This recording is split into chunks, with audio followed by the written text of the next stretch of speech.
You're listening to the This Life podcast with Dr. Drew Pinsky and me, Mike Catherwood. That's right. We're doing it this time. So check it out. Thanks for listening. You live. Extra special, You Live This Life with Theo Vaughn, at Theo Vaughn, if you can follow him. Find him on YouTube. Of course, this past weekend is the podcast. Our producer is setting up our Facebook page as we speak. Theo, man, welcome. Yeah, thank you for having me, Dr. Drew. Nice to be here. We were having a great conversation off the air, so we wanted to get this thing rolling quick. Yeah. About the guy that used to pay you guys when you were, was this back in Louisiana? Or? Yeah, this is back in Louisiana, one of the big, 50 states, really. I think we're still in. I don't know how many there still are, but we were in it at one time. And they had, but yeah, this dude used to give us $20-$30. This dude, Mr. Patrick, and he would make us look at his butthole, but from about 50, it's not that funny, Mike. It's art, Mike. I'm sorry. Here's what I'm saying. Let me finish, though. Okay. Yeah. From about 50 or 60 feet away. No harm, no foul. I mean, it does make it a little bit more subtle. There's not what is that? Is that pedophilia? What is it? It's a version of that, but what I find fascinating is I can't explain it.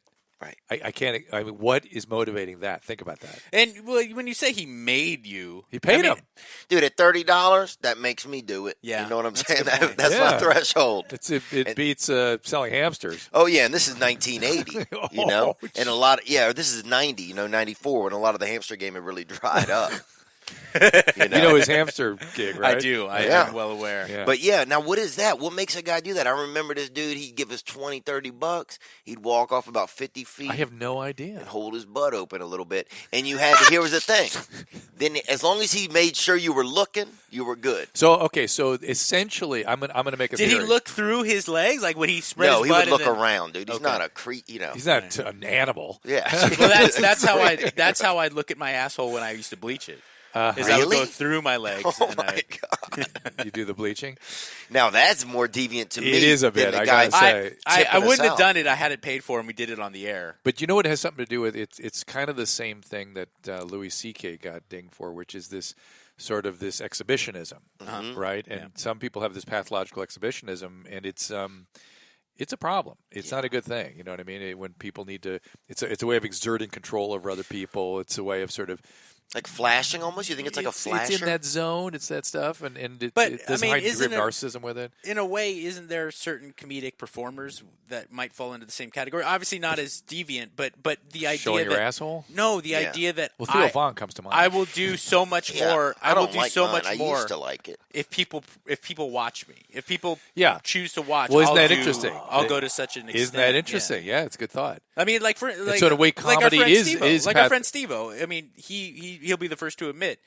I mean, he's not going to sit around and puncture a hole in his neck for fun and then go using himself as bait for sharks. That's a good point. But if people promise to watch and they film it, so it's all a kind of pathological exhibitionism, but becomes sexualized for some guys. That's interesting. Yeah, really interesting. And yet musicians don't really do that. No, because they can fuck whenever they want. That's I think right. I think that's exactly right. Does that make sense? Well, you're a comedian. Does it feel like a sort of an exhibitionistic act? Yeah, I guess it's like I wish I could make myself as entertained when I'm just by myself. So there's something about an audience that makes it actually even want to occur. Yeah. Within me, because if I'm by myself, I'm not like, shoot, I should do some jokes right now and really cheer myself up, which you would think I would do because it's an ability that I'm able to do. But it's only that audience that brings it out. That's really interesting. Well, tell people about this past weekend. What's happening there? This past weekend is a podcast. It's every week, and it just is me talking about my week. And we do two a week now, where we have a guest. And we just had Christopher Hansen, and he was the pedophile man. He used to meet all those pedophiles for lunch, and then surprise them with the police. And you mentioned that he broke them down into 3 categories. Why don't you tell them about that? Yeah, because he broke them down into 3 categories. He said that a lot of them are young people that are lonely, that get stuck into the internet. So some sort of, and I would argue they're almost like, that's kind of a weird kind of a sex addiction, because sex addicts will go for more and more and more sort of risky kinds of behaviors. Yeah. Right. So I mean, I think probably all 3 of us had known that guy that starts getting into, he could get girls on his own. He was charismatic, handsome maybe, but then he started resorting to hookers. Then it started 2 or 3, and then you're like, why are you even... That's that version. Right. Yeah. That's that version. This is the loser version, the guy who's lonely and cannot find people. Right. Number 2 was... The number 2 was guys that really do have a sexual aversion to young kids, right? There's something attraction. there. There's Sexual something. attraction, yeah. They may not be a full-on pedophile. They're probably reenacting their own sexual traumas, that kind of thing. And then the third category, just people that are there's depraved. just the dark arts. The dark arts. Is your tour still called the Dark Arts Tour? Yeah, dark arts tour. It is. We're going to learn about sexual depravity and. No, I'm not doing nothing. I mean, I'm telling people that man used to pay us $20, sometimes $30, even around the holidays, actually. Yeah, just to see his butthole from about 40 feet, though, 50 feet. And so you stopped doing that when? Let's say it's like when Tuesday. he quit paying. I think he was getting workman's comp for something, and when he got healed up, we didn't get the money. But man, when that money was flowing, boy, we was looking. Yeah, sure you were. Did he have? Was it a reasonably nice butthole? Bro, at 50 feet, I don't know what it was, dude. He could have been hiding, just putting a milk dud on his butt. What if in 1994 he says, "I want you to look at my butt, but now it's got to be 15 feet," and it's $1,500. Well, $1,500, Drew. Hold on, can Howie Mandel host this? Yeah, that's what I want to know. $1,500, Drew. I'm licking his ass. Bro, don't look. This sounds like a game Howie would deal or no deal. Yeah, I wouldn't ever touch it, but I would look. I would say the closest I would get probably 12 feet before I would start to feel alarmed. Yeah. So I want to have a dog with me. How's your own mental health doing? Everything cool? In my own, yeah. You know what I just started trying to do is quit smoking. That for me became, oh man. What age did you start? I don't know. I was dating a girl and she smokes. Approximately. And she smoked, yeah. Approximately how old? She was 34. I'm 38. No. Oh, you just started smoking? Oh, no. I'd smoked a little bit on and off my whole life, just having a cigarette every now and then. How old when you first exposed?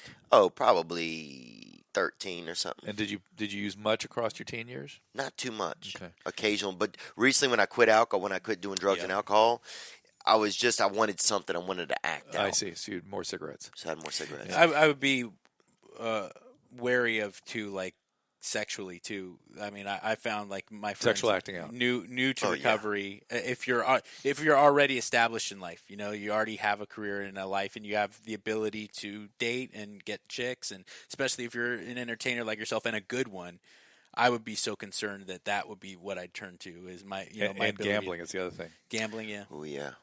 See, I never gambled even when I was using. I never liked gambling even when I was using. You know the Bob Forrest story, right? I mean, I had him. Yeah. I had him employed as a program director, and he'd always was leaving work early on Friday. We're like, dude, Trinae was going to the track, and he had no idea that was part of his problem. He didn't even think about it. He's a guy 5 years into recovery. Horses or dogs? Horses. Yeah. Anybody betting on dogs? Fuck them, dude. Yeah, that's I had a guy lost $1,100 on a Bichon running a race in France once, and I'm like, dude, you got a problem. You definitely have. Bichon. You bet online. Yeah. I'm like, you've been had, bro. I'm like, you just got paid to look at somebody's butthole from about 40 feet away. No, that was definitely butthole peeping. But yeah, and dude, I've never had anything in my life been as gripping and as makes me feel as much shame and just as cigarettes, man. For me. Really? I can't you feel like it. You should have control over it and you don't? Yeah. Oh, it's hard, man. The cravings are intense.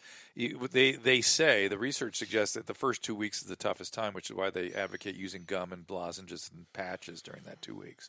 And there's a medication that about 30% of the time really takes the cravings away. Yeah. You could try it. Yeah, I might try some new things. I'm on day 4 today. Oh, good for you. Oh, yeah. Dude. And I've been using, honestly, I've just been honestly asking God to help me with it. And I know, I'm not, devoutly religious, but just been asking. I think some of it is just giving up. Control. Yeah. Yeah. Surrendering. Yeah. Absolutely. Surrender. Yeah, surrender is a super powerful process that people don't understand. Yeah. Real surrender. Right. I mean, you can think you're surrendering, but when you really surrender, that's a heavy-duty thing.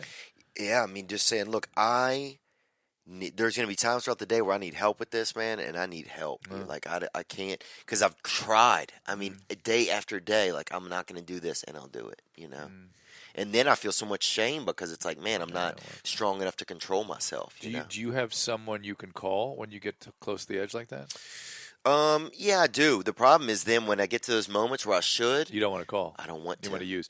Yeah, by the time maybe a couple steps before. Yeah. Call. Yeah, I need to start incorporating some new things, and I think right now I'm being a little bit brave enough in some of my ways to do it, to try and do some different things, man. Some contrary action and. I've found too, though. I mean, this was my experience with sponsors early on, is that if I can bottle it up, and I know this is patently wrong, in how I would handle it, but something about reaching out made the shame worse. That's you though. If I could keep it private, you have a big dose of that, right? Yeah, but if I could keep it private, at least that it was something that I can.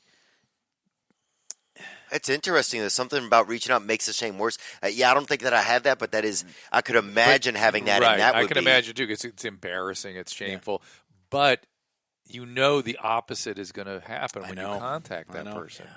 You got to have that faith. So in a weird way, your faith was off, right? Yeah. Absolutely. Yeah. It's powerful, man. It's interesting learning about yourself and trying to figure out some of the stuff and, being contrary action. Do you look at your youth any differently now? You continue to grow in recovery and stuff?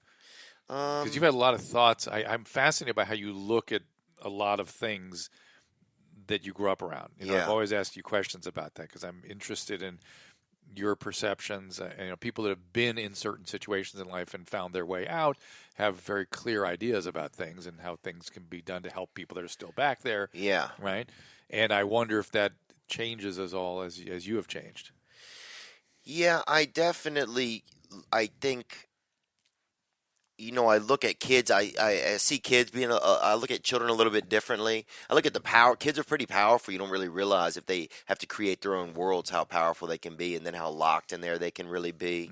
Wow, that's I had not thought about that. Tell me a little more about that. Just like, I realized when I was a kid, like I started. I was ashamed of where I lived, so I started biking to school, and I would bike to school, and it was like 5 miles. Yeah. And at the time, it didn't seem like anything to me. It was like, this is what I need to do. Because you were so motivated. Yeah, to make my world seem okay so kids don't see me get off of, like, the poor bus, and then they don't have this judgment against me, and I'm able to, like, whatever it was, like, stay out of whatever shame I needed to, or whatever, and just, and when I look back on that, I'm kind of fascinated that I was able to do that. Not that I was, just that a young kid was able to be like, okay, I'm going to bike this, I'm going to have my book bag on my back, and it's not really the safest route, and it's going down a highway, and you're like... Okay. How about the fact that your parents let you do that? Yeah, and my mom at work, she didn't even know, like she probably didn't even know, but then also not being mad at her about it. She was just trying to, live. Yeah, keep everything going. You start to just like, man, it's just a lot for some of these families. Remind people again the story, your older dad and stuff. Yeah, my dad was 70 when I was born. My dad was a senior citizen. Holy mackerel. You didn't know this? My grandfather was born in 1880, bro. My grandfather. His father. Yeah. we had one drawing of him at our house. Done by an Indian. No pictures. By a Native American. We had drawing and a framed description. We had a framed description of my grandfather on the wall. Wow. And where is still all Louisiana? Everyone in the... My father was from Nicaragua. My mother was from Illinois. But yeah. They end up in Louisiana. I don't know, man. Somebody fucked on a boat. That's not even a... Oh. Yeah. That's not a land animal. You don't make a land animal with that. I'm Polish Nicaraguan, That's a weird combo. Yeah, that's a boat, baby. That's a barge, baby. I was gonna say, but that is a barge. That's a tough fella, though. That's a good call. That's a tough fella. That's a lot of good genes, if you wanted to be like a fighter or something. I mean, that's... Yeah. Well, apparently I'm just fighting my own mental health. Well, so your dad, but your relationship with him was sort of good, right? Is that right? Yeah, we got along good. It was just... he was just dying. I remember he was just dying. That's all, Mike. There's that. He was just old dying. Oh, my brother would come in the room and he'd be like, Dad's dead. Like, you fucking, is he? And I'd run in there and he wouldn't be dead, right? So then it got to like this. He'd come in, he'd be like, Dad's dead. He'd be like, you remember Dad? I'd be like, yeah, I fucking remember Dad. He'd be like, well, he's dead. How old is your brother? I don't know, 2 years older than me. I don't even know. I don't know how old either one of us was ever. And I still don't. We're still always going to be 11 and 9. But then we would start fighting. My mom would come home, and we were fighting because my dad wasn't dead. Like physically fighting? Yes, fist fighting because my dad wasn't dead. What's wrong? Dad's not dead. Fucking said he was dead, and I go in there, and he's just napping, and now he's pissed that I woke him up. So just weird shit like that. What would Mom say to that? She'd probably beat our ass for fighting. But there's got to be a weird sense of, I don't want to say abandonment, but this feeling of you probably had a way different view of mortality than other kids. Just like you growing up with a continuously or consistently sick parent. Yeah, you get, because you probably did think to yourself, like, my dad could go. And by the time you were 17, I mean, your dad was 87 years old. Yeah. You probably had a much different view of mortality and how fleeting life could be. How old were you when he died? Yeah, I think so. Yeah, I was 16. And I remember being ashamed. And I feel pretty bad. I remember, like, one of the last times I saw him, he was at a dinner with a lady that he was dating, his girlfriend. He'd ended up seeing this woman for like about 8 years, and she was a great lady. And I saw them at a restaurant, and I had a girlfriend. I was like 14. And we didn't live together at the time, and I saw them in a restaurant, and I introduced him as my grandfather to the girl, but at such a verbal level where I knew my dad wouldn't be able to like make out kind of what I was saying, you know. And I guess I felt, I was pretty ashamed. Well, I would say you had a lot of shame growing up, shame of the poor, shame of the dad, and did your parents ever marry? Yeah, they were married, and then they had 4 kids, you know, and then they got divorced when I was like 7. What are your siblings doing now? What's going on? My brother's doing great. I got a sister that's not doing real well. She's, suffers from drug and alcohol abuse. And then I got another sister that's a nurse, actually. Oh, nice. Interesting. So one's an addict, one's a codependent. Yeah. Yeah, it's pretty crazy, man. And then my brother's been through recovery, and he's done extremely well. And he's so versed. He does a lot of stuff with helping kids, and he's so versed in communication with children. Like, he's fascinated by it. I think he'll make some really good books or someone. I've never met anybody as adept as like the word you use, the exact word, and how it can affect like your communication with the kid and stuff. And he loves it. He does it because he wants to be able to like better communicate with his own kids and help other people do the same. And it's good, man. So now I'm kind of grateful some of the stuff because I feel like some of our family has like platforms where we'll be able to influence some sort of positivity or Now, like, one of the things you always were pretty outspoken about was government intervention for people who were struggling, that you felt it sort of kept them dependent. Yeah, I think there's a lot of circles where you get stuck. You get that excuse culture. You know, we grew up around a lot of it, and I think you saw more of it with black families when I was growing up because they were more impoverished, Yeah. There's no black wealth. When I was growing up, black wealth was, you saw the people coming to America, whoever those actors were, and the Dallas Cowboys. Those are the only rich black people in America. Yeah. Jesse Jackson, I guess. Right. But, so yeah, you saw a lot more like excuse culture, like people living off the government. Like we had, I had friends, they had a family member, they would make him mentally handicapped or legally keep him at home, a dummy check to get the dummy check. We talked about that before. Yes. So you get a check from the You government. used the R word last time we described it. Mentally retarded? Yes. Yeah. The check. Yeah, maybe they used to call it that, I think. Man. Well, they did, absolutely. It's still, it's still used medically. No, but they would literally have a kid. I understand. We were talking about the use of the word, though. The R word, yeah. Oh, retarded? It's coming back a little bit. Dude, I have 2 friends that are retarded. They don't care if you use it. Yeah. You know who uses it? People that aren't retarded. Yes. And it's like, do they get a say in it? They're not even retarded. Well, it's like Brad dude. Williams and midget. Yeah. Brad Williams is a dwarf and he uses the word midget all the time. And he's angry that he can't use it. Yeah, that's funny. It's strange, though, like that idea of shame, like becoming good at shame as you grow up. That's an interesting thought, too. You know what I'm saying? Yeah. Becoming good at it. Yeah, you're good at shame. Yeah. You were good at it. You were good at sort of managing it, accommodating it, being it. You know what? That's a lot. I guess it's funny because I never thought that a lot of what I was managing, for some reason, I just felt a lot of shame. I don't even think I blamed it on anybody. I just felt a cloud of it. Well, you probably blamed yourself. You blame That's yourself. what a kid does, Yeah. And you're an addict. That's part and parcel, Yeah, it's how it works. And then you probably get addicted to it a little bit. And that can be one of the things as you get older, not staying addicted to the shame and staying in that world. Gives you good reason to be angry and to act out and stuff like that. Yeah. And it probably had a lot to do with you being so funny because that was a great coping mechanism, I would imagine. Let's talk about that for a second because I've never talked about this, Theo. What do you think comedians, is there a common carry in terms of the mental health or shame, anger? There's an egomaniacalness. There's definitely a lot of ego in it. In comedy. Yeah, but I mean, yes, you're standing up at a mic by yourself and talking. I mean, that's just right. Everybody nature. Look at me. Yeah. But I don't. But you earn it. Yeah, you earn it. It's not as if ego is the right word. Is that the right word?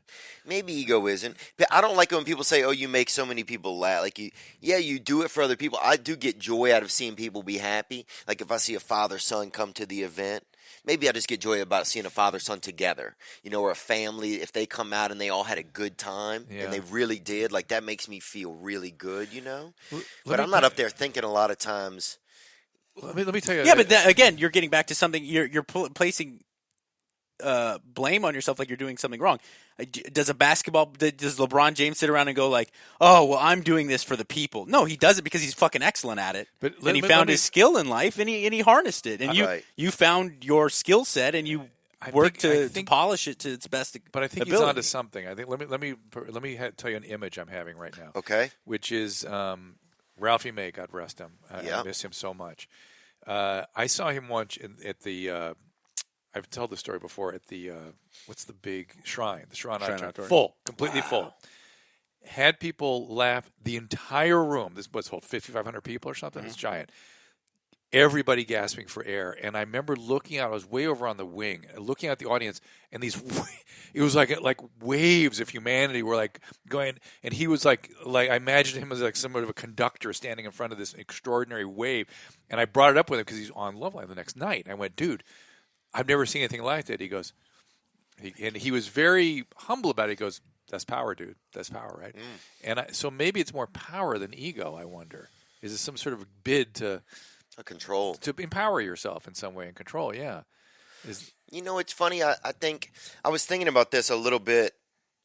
I think when I was young, my mother never really laughed, and I always, and just recently I started realizing, like, my mom laughed. We were talking about something recently, and my mom was laughing on the phone, and I was like, man, I don't know if I'd ever remember my mother laughing, like right. I think there was something when I was young. I wanted to make my mother laugh, like, and I couldn't, or something, or I wanted my mother to feel okay. My mother was never okay. She always felt bad. She was always working hard, and she had her own issues. Were you entertaining her a lot to try to make her feel better? We would do stuff. I remember, it would be like at night, like we'd put on like little performances for her in her room, like orchestrate these little deals. You and your brother or the sisters too? The whole siblings, anybody that was get involved, and. Yeah, I think I just wanted to make her feel good and make her laugh, and so, so it is kind of an empowerment. It's getting control over her misery. Yes, I think in some way, and I haven't done a lot of work on it, but there was something, and it made me feel okay when people are laughing. They couldn't not like you, right. So you were, for that moment, you were kind of okay. And I felt just so scared. It was like a power. It was like it was my only little superpower, or like.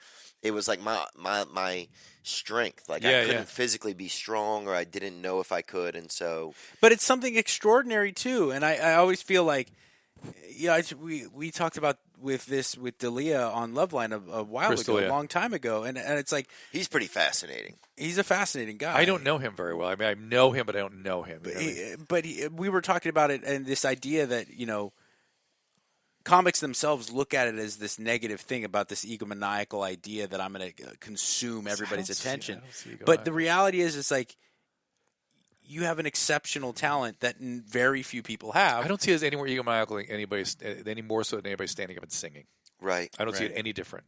Well, it's because it's your own ideas, and you're essentially talking with something that you created. I know that people write songs, but at the same time, like.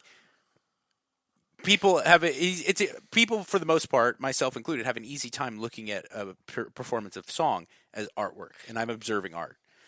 Stand up, you still, even though you're not, you sense that you're getting someone being themselves. Yeah, in you're front putting of yourself in the light. Yeah. You know what I've just thought? Even just listening to.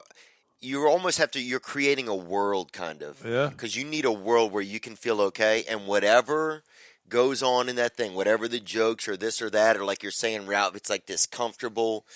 It's almost like you need this comfortable wave, almost a sound wave or an acceptance wave or a communication wave where that's a world you feel comfortable in. Because it really is, man. When I think about it, when the night goes good and they'll just let me be and people won't act out in the crowd and be a jerk or somebody yelling or anything, I know it's going to be a comfortable wave, for 50 minutes that everybody's going to have fun in. Because you know how to do that. Because I know how to do that, yeah. And it just takes me, 12 years to feel okay for an hour. I think that's kind of what it is, in a weird way, but not in a bad way, but but it's such a control thing. I don't know, man. This is interesting. But yeah, I mean, it makes me grateful that dude paid me $40 to look at his butthole. From It does 15 feet away. absolutely. Nothing's ever been as fun, huh? Well, bro, Now you can do it for 50 minutes. Certainly Imagine. nothing is profitable. Anything on Facebook? Anything coming up there from our producer? dude, I can tell you. What? They had, dude. So when I was growing up, we grew up across a river from a rest area. A rest area, like Yeah. where you pull off the road and rest. And people weren't resting, really. A lot of people Doing Gay drugs. sex. Yeah, doing drugs by the river. Gay sex? Oh, it was some of that, but it was also drug-induced homosexuality. Yeah, I love that. Yeah, which is it's a deeper realm of homosexuality. Anybody can be homosexual. Yeah. But not everybody can do it on drugs, And so you'd see people back there doing drugs. Well, anyway, on our side of the river, they had these two dudes. One time, me and my buddy went down there, and these two guys were over there. They had these potatoes and one of those big slingshots. Yeah.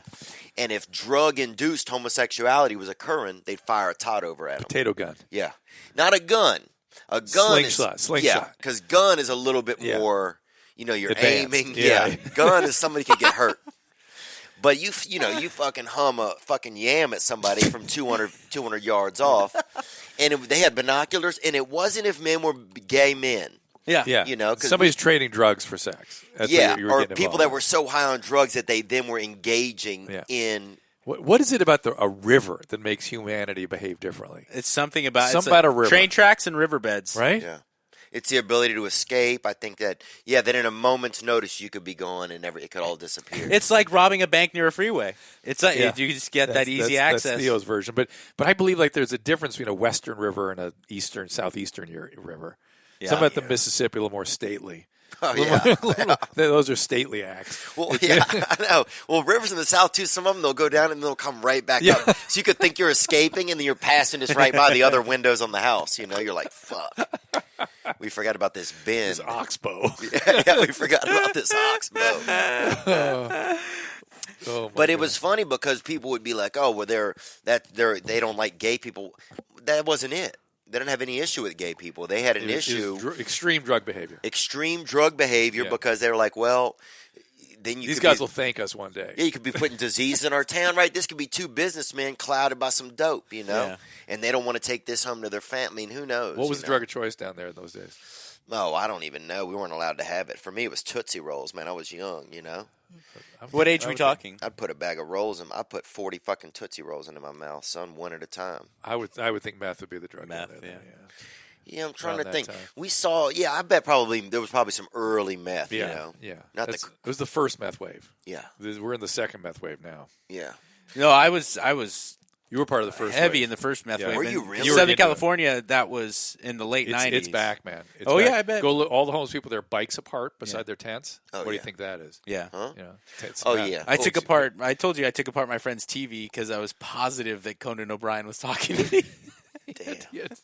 I took it apart piece by piece, and I don't know what I thought I would achieve by taking apart his TV. Like I could get into Conan O'Brien, Get a hold of Conan. but man, Prove your point. Found a toolbox. Tell him. Yeah. Tell him you're talking to me. found a toolbox, dismantled it, and this is late 90s, so it wasn't like flat screen. This was like a big box that I.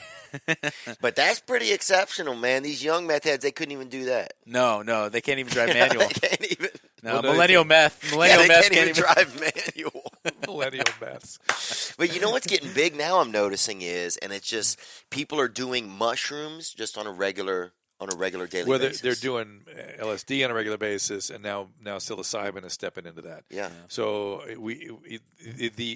Mike and I were talking about this earlier on a different podcast, but that the public has gotten ahead of medical science in the use of chemicals. Yeah. And so we don't have the research to recommend or even to tell you what is or is not okay because we don't have the research yet. But what people are doing is microdosing LSD, microdosing psilocybin, LSD for end-of-life stuff. They're trying to use LSD for mood things. They're all over the place. Ketamine for mood.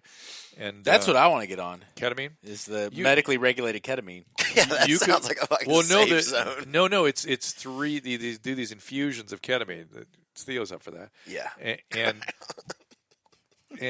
And you have like 3 or 5 treatments under anesthesia, essentially. Really? Yeah, you would be a candidate for it. Yeah. I could see you don't going do to the that. academy. You seem like a guy that would do some, and also awesome. maybe coach a basketball team or something, a Latino team. No, you know who had a great response to that was Dave Navarro. That's Really? who got me into it. He's fascinating. His mother got murdered on the street that I live on, What? Greenfield. Yeah, I I thought it was in Arizona or something where she got married. Got murdered. No, She might have been murdered in Arizona. No, I think it was out here. It was out here. Yeah. I didn't know Yeah, I that. live on Greenfield. She got murdered like 3 blocks. Sorry, I mean, but I just, you guys brought him up. No, he has a documentary about it. I'd called love Fascinating to- dude. I'd Rising love to. Sun- Oh, he was it- seems fascinating. Was man. it Setting Rising Sun or And something? and sober Dave is the nicest guy. Oh, like my the gosh, nicest guy dude. on the planet. Yeah. He is. And the most interesting guy, too. Yeah. I just did his podcast. Did you? He has a radio show on Dark Matter. Dark Matter. Yeah. Oh yeah, dude. I had some friends that tried to that shot a pilot with him, and it was about him going around to like these dark worlds that people are in, like people where people bring pints of their own blood and they drink them, and at like a bar, and then like other like and they said he was like a sex addict too. I would always hear, he has some yes. real, and I mean he's kind of that ambidextrous kind of sexual deviant, He was on this show. We love him. Oh, he seems fascinating. I'd love to meet that man. So we Oh, need we'll to set take that a up. little break, and then we're going to Take some answer face- some questions. All right, we'll take a little break. Right back. Let's talk about CBD. It's pretty much everywhere today, and it's a topic that I get asked about a lot. My bottom line on CBD, although there are way more claims than clinical evidence right now, many people are using it and reporting great results, and that is very, very encouraging. I want to first define exactly what I'm talking about here. CBD, or cannabidiol, is an extract from hemp. And while you might associate it with marijuana, CBD is the non-psychoactive component of hemp. It's also what's responsible for the calming or relaxing effects many people experience, not the high. Now, about the products. There are a ton of products on the market today. Forgetting the vast array of reported health benefits, it's important to be aware of what you're buying. I was recently introduced to a company called Select CBD, an Oregon-based company that focuses on high-quality ingredients and manufacturing standards, not on hype. Their CBD-based products are available in a wide range of formulations and flavors, each of which is clearly described so you can make an informed decision without all the promises that sound way too good to be true. Like I said, the reported benefits of CBD are very compelling, and I'm pretty excited to see how things develop as science catches up with this booming industry. So, if you're ready to try CBD, I encourage you to check out Select CBD. To learn more, go to drdrew.com/select. That's drdrew.com/SELECT. For a limited time, you can save 25% at checkout with code DRDREW. That's code Dr. Drew. If you or someone you know is dealing with addiction, someone you love, finding treatment is difficult. It's very frustrating. It is a minefield out there. And the truth is, every patient's needs are different and evolving. People behind True Recovery in Orange County, California, realize that effective care is not one size fits all.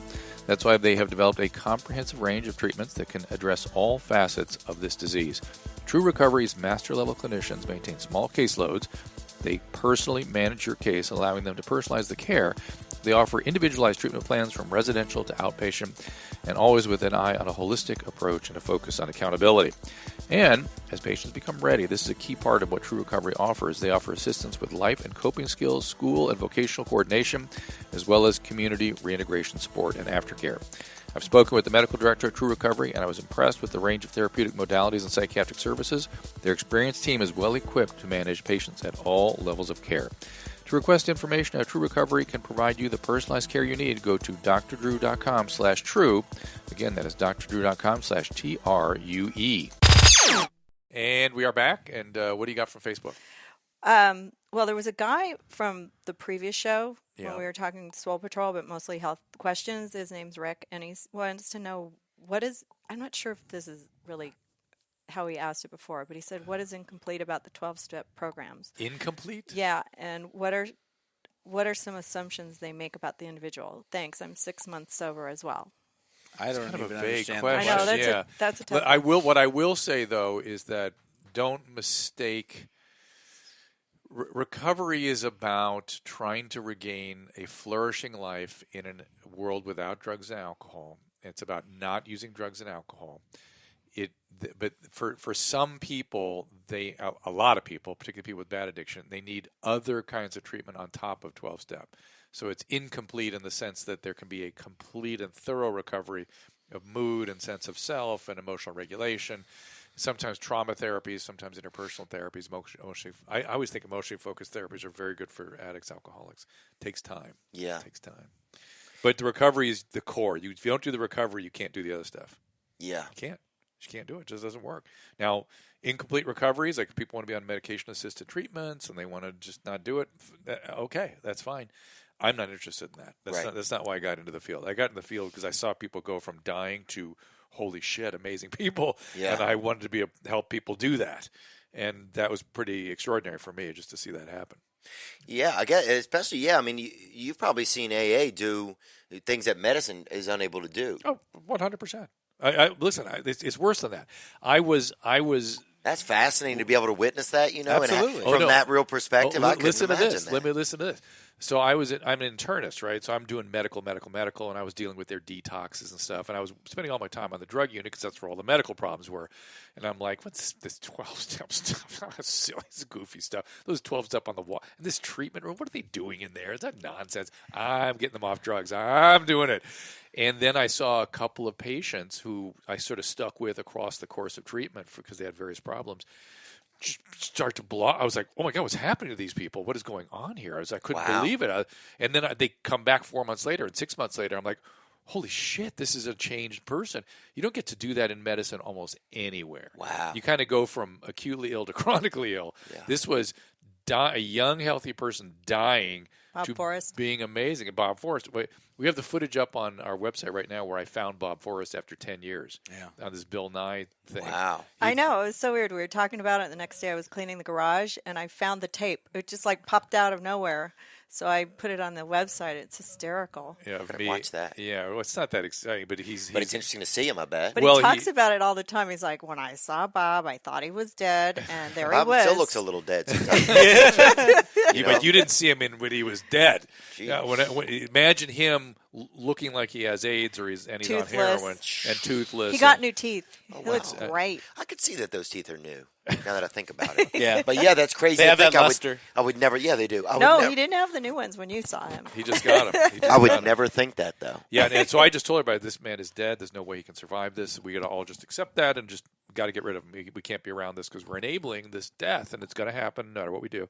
And I just cut him out, and 10 years later, 12 years later, whatever it was, 15 years later, he resurfaced when I was doing this thing with Bill Nye. Bill Nye's the science guy. And he was in this audience. Show that never made it, of course. And he was in this audience. It was good. And I was giving a lecture about drug addiction, and this guy looked like Bob Forrest kept asking me these great questions. Like, Jesus Christ, the whole time I'm thinking, fuck, that guy's dead. How could can't be Bob Forrest? Because that guy's dead. Bob Forrest is dead. And he came up to me afterwards, and he goes, hey, we knew each other one time. I was like, oh, I almost had a heart attack. Yeah. It was the weirdest thing.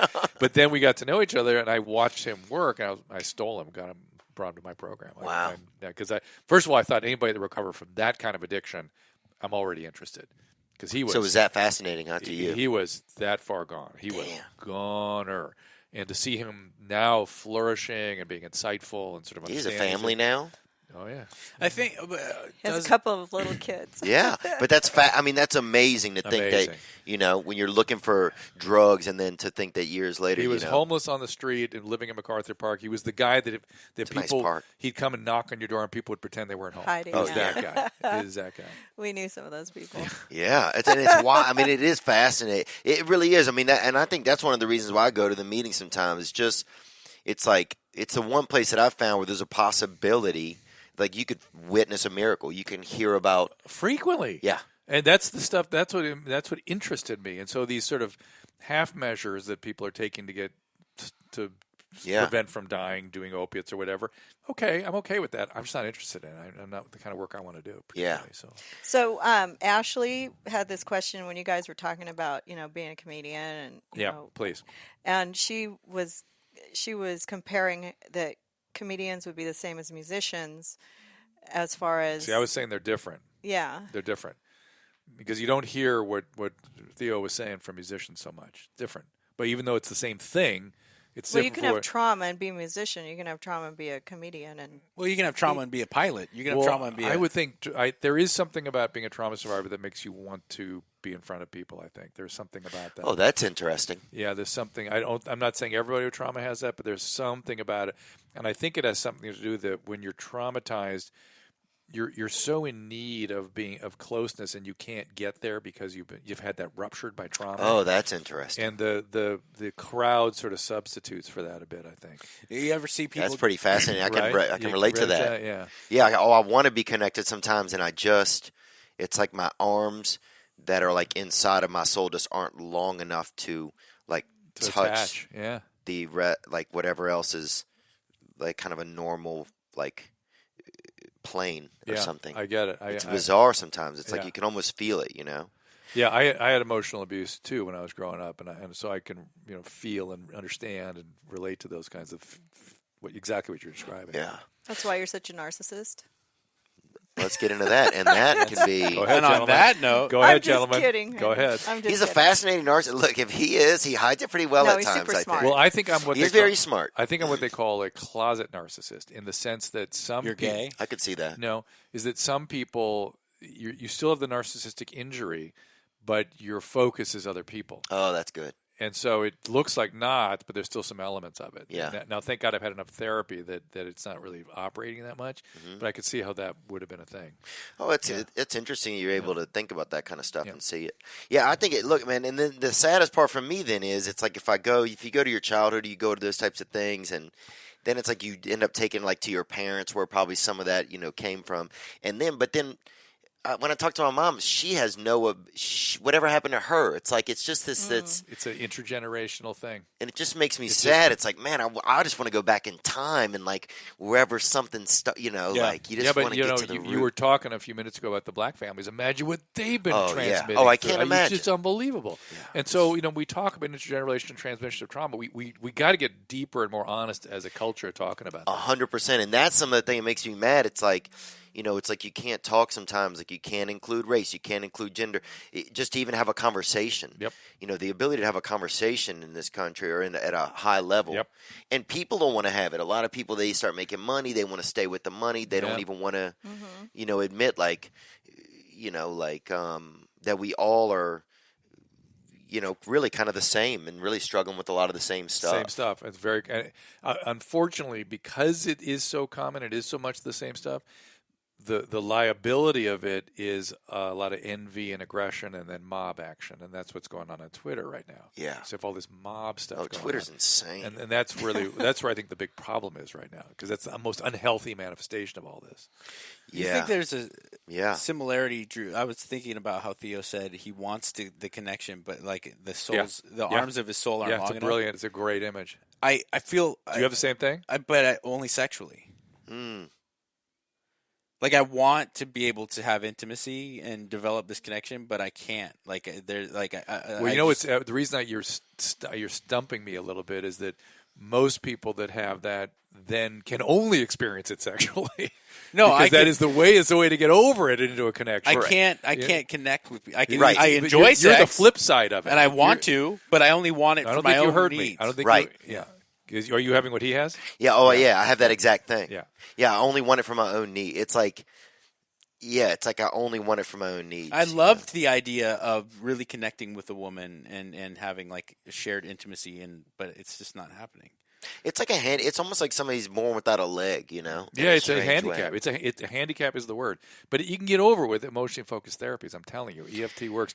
Is your wife aware of that disconnect? Yeah. Oh, she's aware. Dude. Does she complain about? They're texting about it every week. It's tonight, right now, tonight or not. No, but is she complaining about it, or is it just feel it? In a deep She doesn't way, complain about it because she knows that won't help. But that's nice of her. We work on it in therapy together. Yeah, that's awesome. Yeah, I had a chance. I was seeing a girl, and the therapist was like, you have to practice these things. You have to like lay together naked because like I can be sexual with a girl that I don't care about. Oh, exactly. That's a different thing. No, I'm the same way though. Okay, that's a different thing. Okay, yeah. But that's the good bad split in your. It bothers me to have sex with my wife because I know that you're soiling her. Well, no, I'm using her like a fuck doll, which is what I as opposed to I should be, and it's like I've seen it happen time and time again where if I have tawdry one night stands, everything's fine.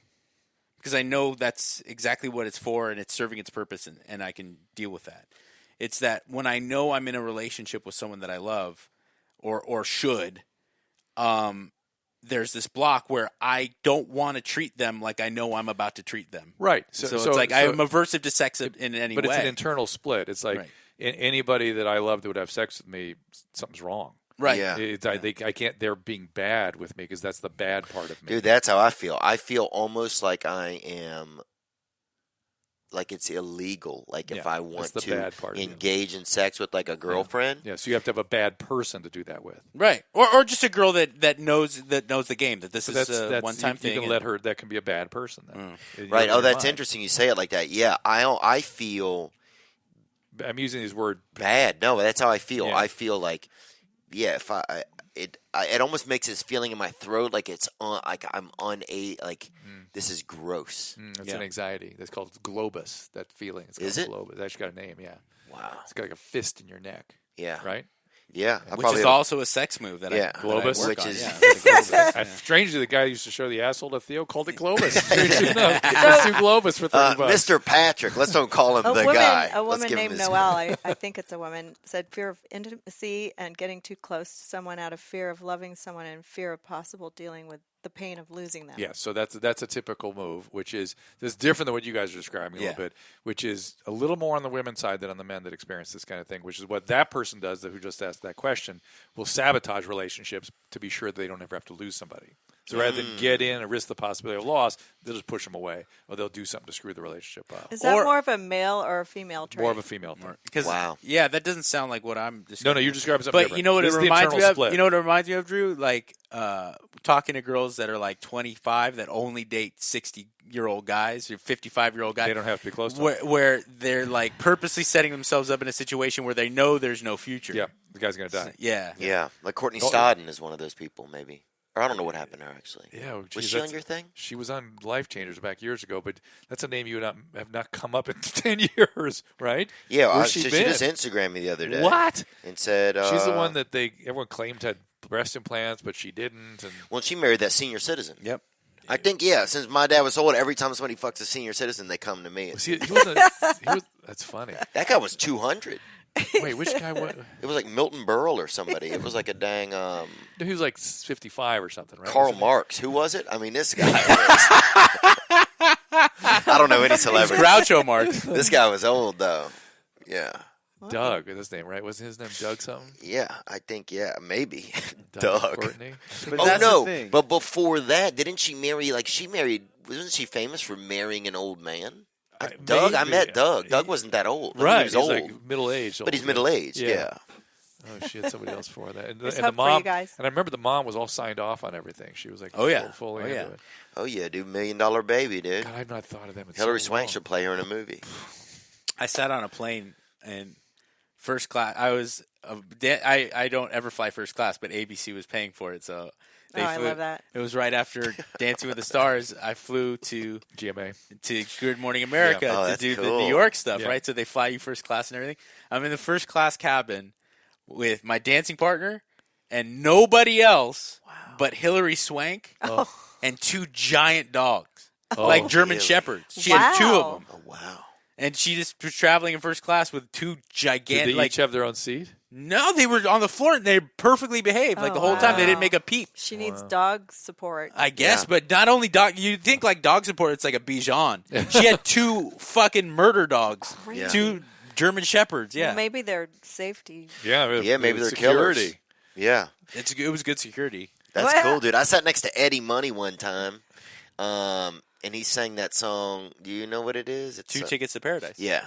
And he said he used to huff gas all the time, and one time he hit some gas so hard one of his legs shut down. He goes, and it hasn't started back up. That's what he said. And we looked a little bit alike, and then he showed me semi-nude pictures of his wife. I was like, this is fucking awesome. I got stuck. Where can I find her? Oh, no, that's Jesse's girl. I kept singing Rick Springfield. To him? He must have loved that. And I think it wasn't that That's why he cool. started showing you pictures. I think Shut you up. Shut up. There's always somebody funky in the. Mark McGrath, I always see in first class. Every single flight I'm on. I think he's on every. I think he's just on McGrath every is still flight. flying first class. Good for him. I think he's just on every flight. I love Mark. I love he's Mark. He's now a federal marshal. He's such a sweet guy. He's the nicest dude. Smart is, guy, man. nice guy. He is, man. Yeah. He's come out the other end because there was he'll admit there was a time and a place like when Sugar Ray was sure. writing #1 hits where he probably wasn't the easiest guy to get along with. And I never had a problem with him ever. Speaking I'm of sure Sugar even Ray, through all I that. sat next to Sugar Ray Leonard, and Kris Jenner was behind me, and they chatted the whole way as she got drunker and drunker. And I was sick and I had to go to sleep. But I did Dancing he with was the Stars. so sweet. I did Dancing with the Stars with I'm Sugar like, Ray. God, He was he's the so good nicest looking. guy. Yeah. He was the nicest dude on the planet. But I had a bad runny nose and I couldn't talk to him. He's did? probably one of the I thought reasons you were why I coked dance up. so poorly. Like, oh, Dr. Drew's wife's on coke. He's one of the reasons why I dance so poorly because I spent so much time talking to him about old fights Wow. and so not sweet. rehearsing. That's Oh, my funny. God. I ran into him again, and I told him I was that woman that was sitting next to you on the plane with the runny nose. Because at the end of the flight, I said, He's you like, know, yeah. Oh, I don't know. Oh, No, he I was remember so you had the sweet. runny nose. Oh yeah. He goes, yeah, you need to take some vitamins. And I was like, Yeah, All right, anything sure. else on Facebook? Anybody oh, else? Take some how can vitamins. I convince my Black people dad? have the wildest solutions to stuff. This is Kimberly. How can I convince my dad to go to AA? He thinks it's all about willpower. He's 65, never been sober for a long period of time. He went from alcohol, pills, and back to alcohol. Okay, for her, she should go to Al-Anon. Al-Anon. She should go to Al-Anon.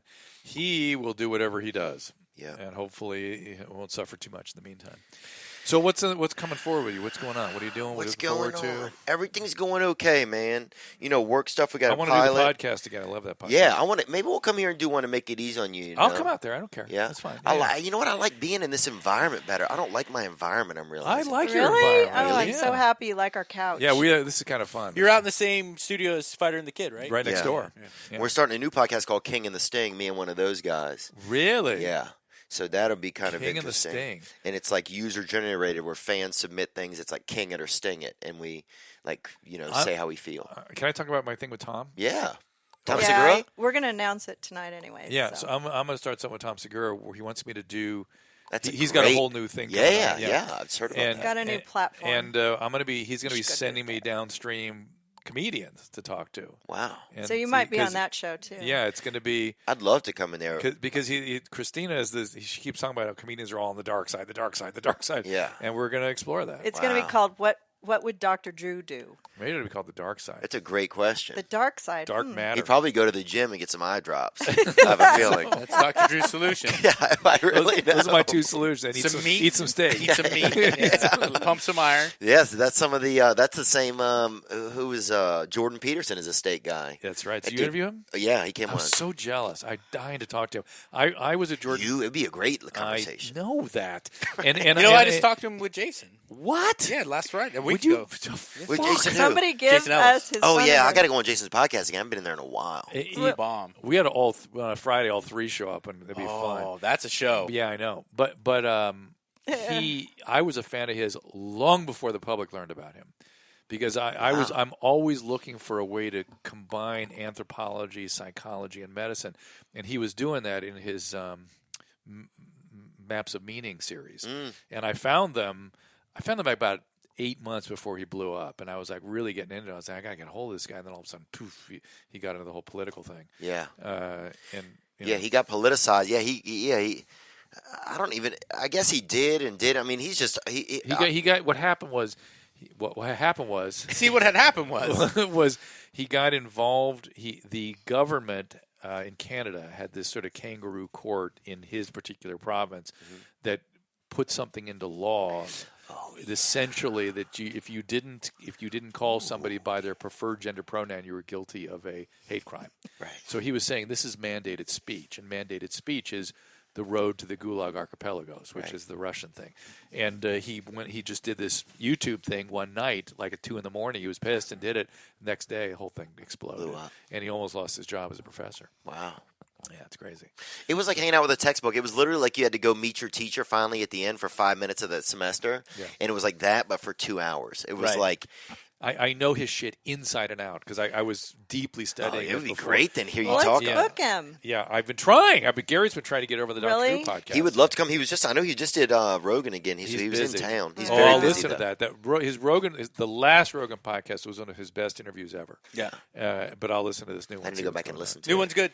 I was listening a little bit on the way over here. Dude, the one with Jake the Snake is good. Have you had Jake the Snake on? No, I don't know Jake the Snake. Who's Jake the Snake Roberts, a former WWE star. He's a fascinating dude. Why? He suffered from tons of addiction, and he's better. He got better through yoga. Yeah. And but I'm just always- listening to him is I'm always suspicious of better through fill in the blank. No, I believe he went and to recovery. He he was was in All right, recovery, okay, but he used it as an he physically because he ancillary. was on top of being a desperate drug addict. His body was all fucked up from wrestling. Then I'm in. And I'm all back. Diamond Dallas Page actually helped him. Like he took him in, literally let him live at his place. Gave him a halfway house of his Took own. him to meetings I'm all, and stuff I'm like. all back. I'm all back. But He used to hide drugs in the snake bag, and he would check the snake bag because he had he's the only wrestler that had to carry around a 60-pound snake. So he's like, can you imagine every day you have a snake in a everyone's pillowcase? scared shitless. They don't want to go. yeah, of course. I forgot who it was. That's a good It was like, I idea. think it was Hacksaw Jim Duggan. Someone pulled a gun on him, one of the other wrestlers, because he's like, "Get that fucking snake away from me! Like, don't you even bring it near me." And you can imagine he probably put more and more and more drugs in there with the snake, right? Oh, I'm it probably sure. got pretty crazy. And he said the snake would have pneumonia all the time, and he said a couple times he left a snake at a diner on accident. He would just be fucked up and just left, Aw. All But right. he is so he's so just right on. It's like laying on the concrete, just on the street. It's like you're right there with the. He's just right there. He's He'll take real. it there still. Yeah. Yeah, he's so real. He can't even help it. So that's another virtue of recovery that I like, which is he has to be that way to stay sober. Yeah. He has to be that present, that real, or else Yeah. he'll drift. I've always been You curious. know what I'm He saying? needs that. Yes, Yeah. it's almost like Yeah. that keeps it alive in him. His recovery alive. Dude, it's the same thing if I feel like doing drugs or if I'm thinking about it, if I talk with a friend about drugs and we laugh about a crazy night we had, the desire completely goes Well, that's away. good because some people it goes the other way. Oh, when Jesus. with that kind of thing, right? Well, I'm curious about your recovery because, and this is a testament to you, that you chose to get clean at a time when your life was really doing well. Most. Yeah, but I knew him then. You were unhappy. Yeah, I think I've Yeah. always been kind of unhappy, and I just want to be happier. Yeah, you were. He was just curious why he was so fucking unhappy and why couldn't he be happier? And he just started asking questions. Really, as I remember. Yeah, I guess I was some of it, and then I just went to a meeting, and I was like, oh, they're doing this, and people were saying stuff that made me feel. It was like I just wanted to feel. I was just like stuck in a world where I wasn't feeling anything, and I was lonely. I think I don't know. Loneliness is the worst experience, like piece of, as far as like the biggest torture to a human, Yeah. the soul, I think, is loneliness. Humans are by nature social. Yeah. And you don't notice that you don't notice sometimes that you're even lonely. Well, you don't notice that you're so cut off, Right. Because you're so used to it, and you're still with people, but you're cut off. And that's one of the fallacies of the internet is you feel connected, but Ugh, you are not. You are You're not. Yeah. And it's happening to everyone, how we're just, and then there's just a lot of struggling. Getting back to that, how I wish I could have a connection with a female, but I can't. Your anniversary is tonight. We got to get you out of here. Is it really? Speaking Yeah, of that, 6 years. Speaking of Wow. that, Mike's handsome too, dude. Yeah, I'm thank pretty you, much sir. straight. I don't know. What have you heard?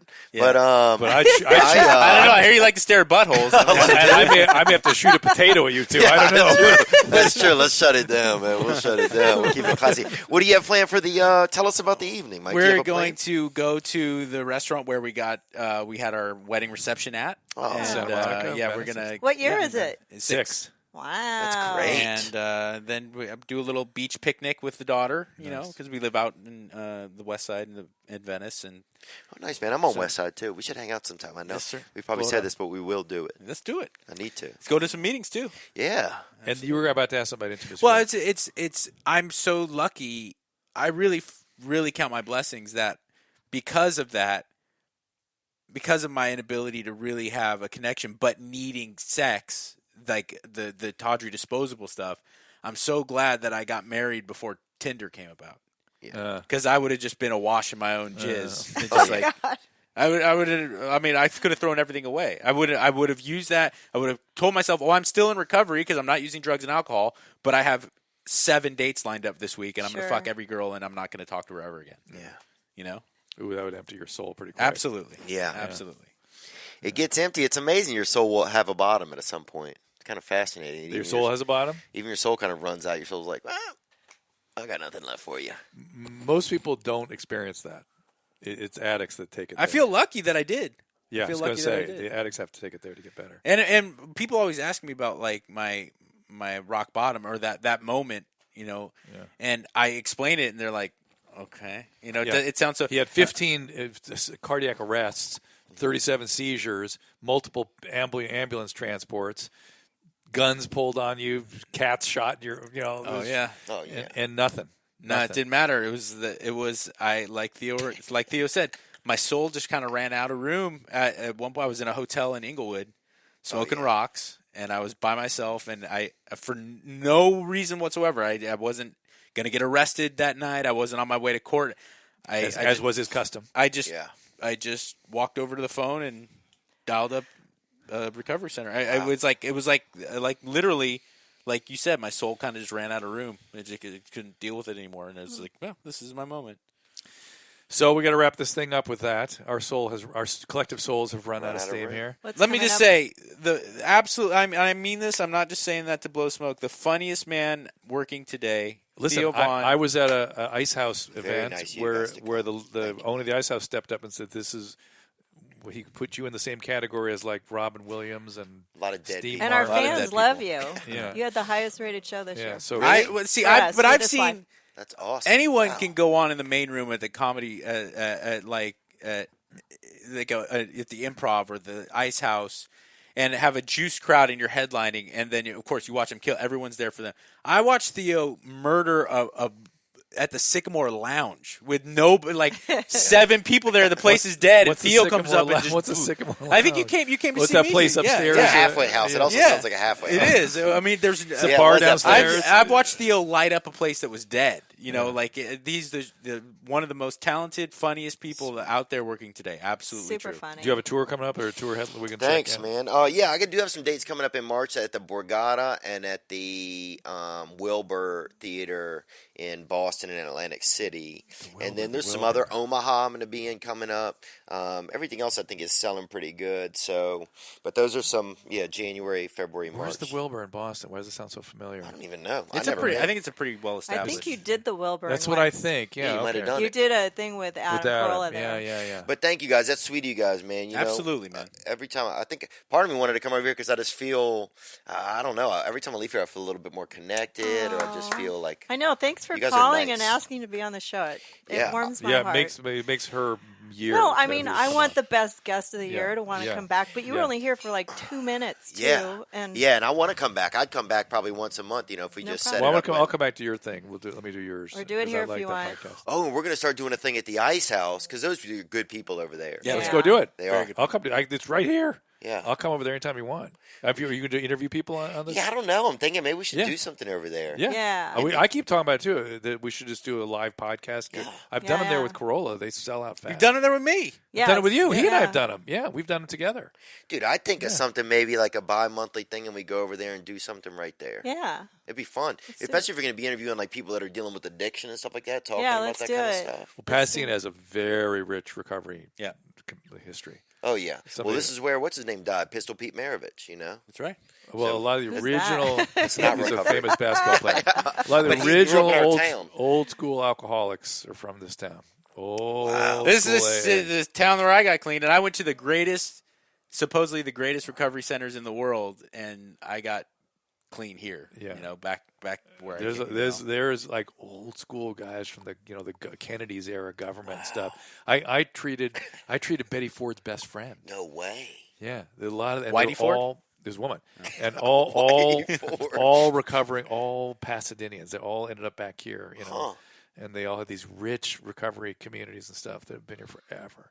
And some of them are names like DuPont and Gamble, and I don't even know what the names are, but I went to school with some DuPonts. but I mean, but names like Toaster. Toaster, toaster oven. And no, but I mean, Sounds like a cholo. like people. I don't know. yeah. I don't remember the names, but people whose Toastmaster names family. that you are associated with, Yeah. Johnson and John, Oh, things like yeah. that.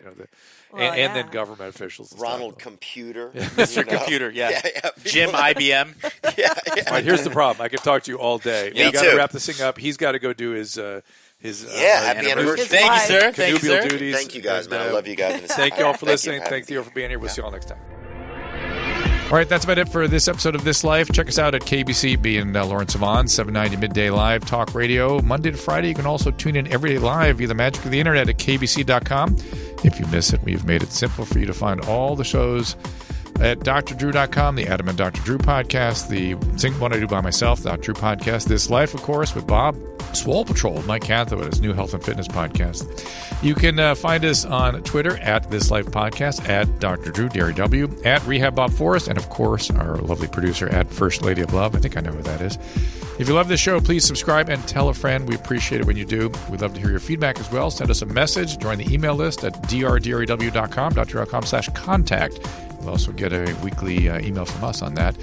While you're at it, at drdrew.com, please support our sponsors by clicking through the banners. We only advertise products that I can get behind. So thank you for supporting them, those that support us. And thank you for listening. We'll see you next time.